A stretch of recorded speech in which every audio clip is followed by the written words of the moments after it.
Hi, welcome to today's episode. We're going to show you how to fit a shower. Splashback walls, specifically, in a narrowboat.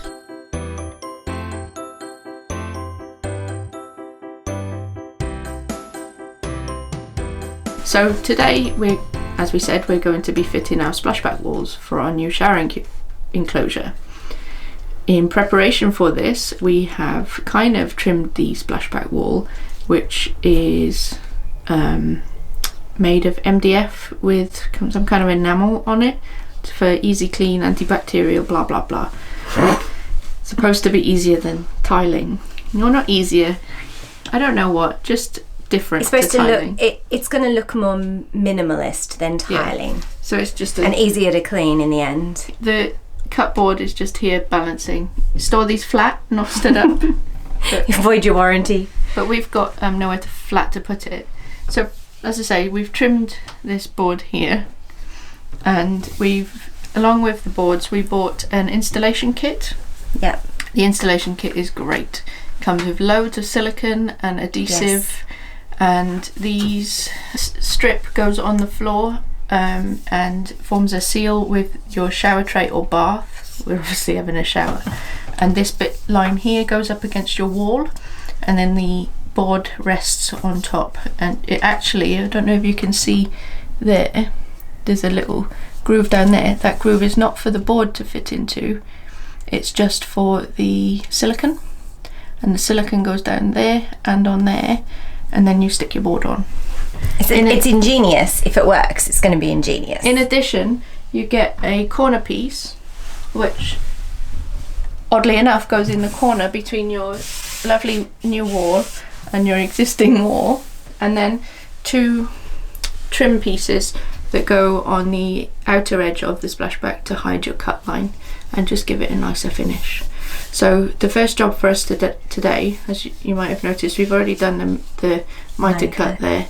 So we've got two of these. We're just going to fit these, measure them up. We're going to rest the boards on to make sure that they fit and that we've got everything right. And then we're going to do the silicone.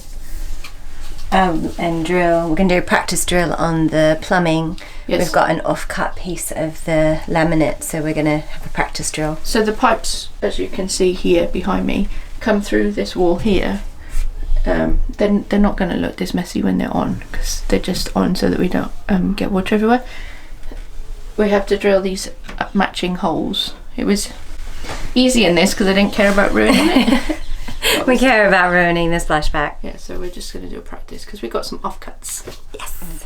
So wish us luck with our installation, and hopefully you can follow along. Well, not follow along, but hopefully it's interesting.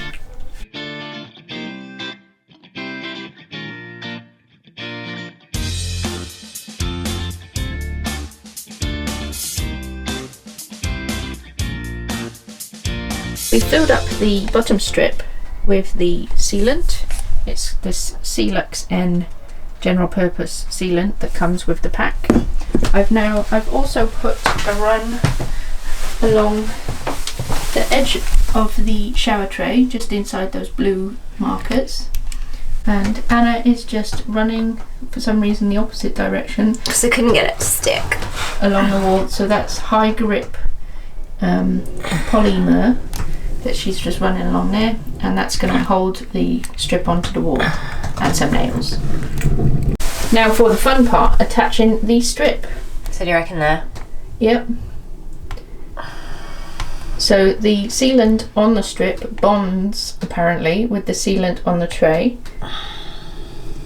Oh, that adhesive honks, doesn't it? So we'll just dry hold this other one into position to make sure that they're flush.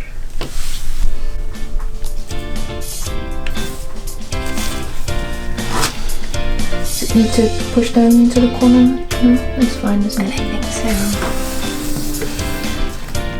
That's it.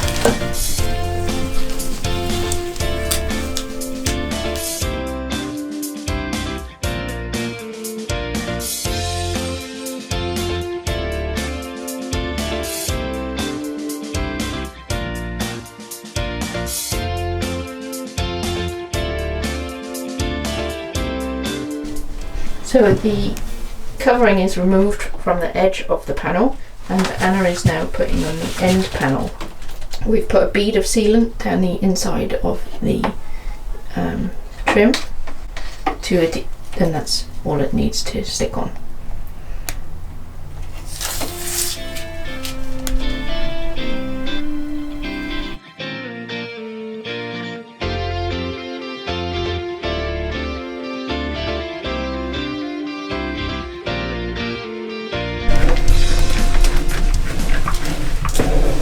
We've got one shower panel in and we are putting the adhesive for the second shower panel. I have to admit at this point, I do not think that this splashback installation is an amateur job. But good job, we're not amateurs.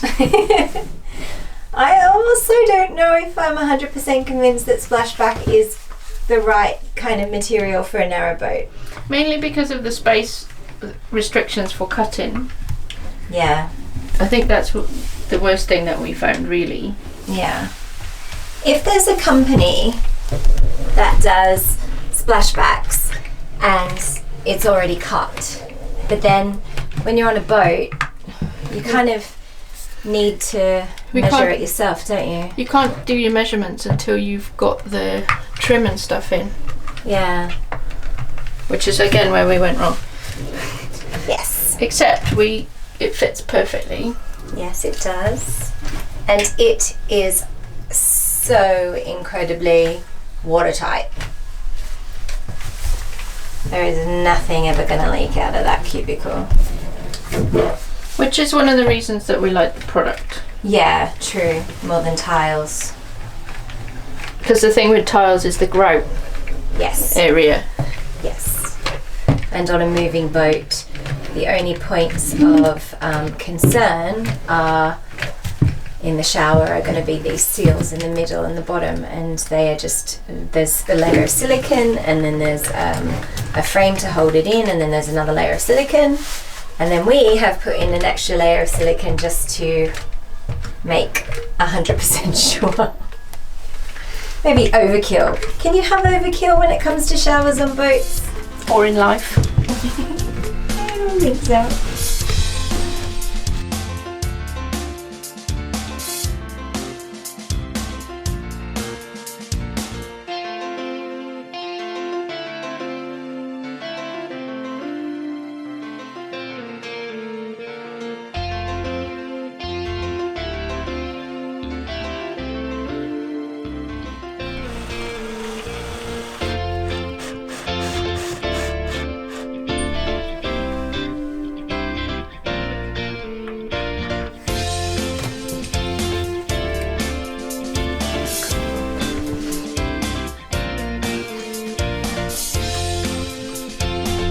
So then we attached the tap, and we have pretty much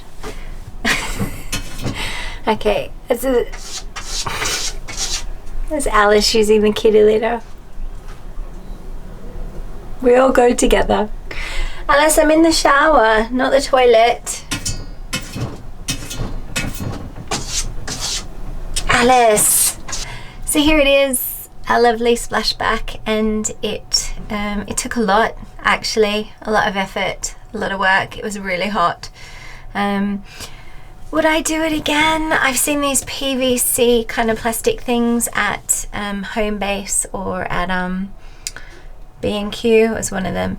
I think I might go down that route. Could you leave us a comment below if you have used splashback and you found it easier to use than what we did, or give us a comment below if you've gone tiling or PVC, because I'm incredibly proud and happy with the results, and I feel very confident that it's watertight, which is important, essential.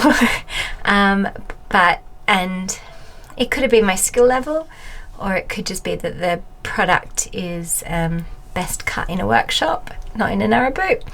It could be many things, so leave us a comment below if you have any suggestions or any helpful tips for other people doing their bathroom on a narrowboat. Because the other thing is, when you buy a narrowboat, often, depending what price bracket you're in, the bathroom is kind of the first thing that you think, oh, I'll just redo this bathroom. So we're going to put on the blog post how much it cost us, an extensive list on what we used and where we got it from, because it did take us a long time to source different things, and any helpful tips that we can think of. So also check out the blog. Thanks.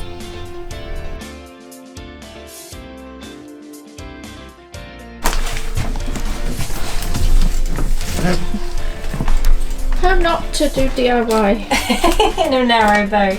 Oh, it's terrible. In the shop they were only this big. Little samples.